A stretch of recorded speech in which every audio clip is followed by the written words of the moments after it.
So আমার কাছে এরকম অনেক কোশ্চেন আসছে, অনেকে সান্ডা ঘুষের মধ্যে পার্থক্য বুঝতে পারতেছে না, অনেকে ঘুষকে সান্ডা মনে করে খাই ফেলতেছে। এমনকি রিসেন্টলি বাংলাদেশে এরকম একটা কাহিনী হয়েছে।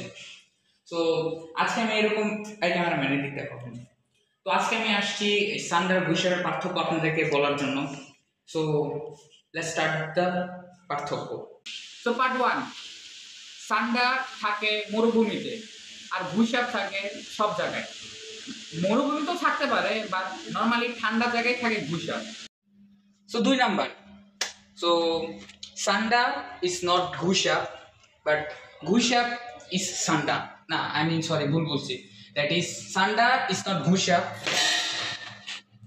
ঘুষাপ ইজ নট সান্ডা। ওকে, সো নাম্বার 3, দ্যাট ইজ সান্ডা কে খাওয়া যায়, মানুষ কেনই খায় আমি বুঝি না, আর ঘুষাপকে খাওয়া যায় না, যেটা একটু এক্সাম্পল আসছিলই। আর কেনই বা খাবে ঘুষাপকে, রাইট?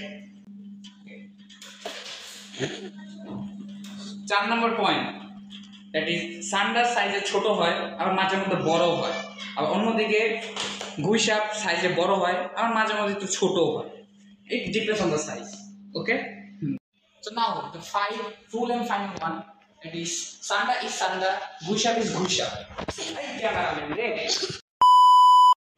সো এটাই হচ্ছে আমাদের পার্থক্য আজকের জন্য, যে কোনটা সান্ডা কোনটা গুশাপ। তো আশা করি আপনারা বুঝতে পারছেন কোনটা খাওয়া যায় কোনটা খাওয়া যায় না, আর আমার মতে না খাওয়াই ভালো।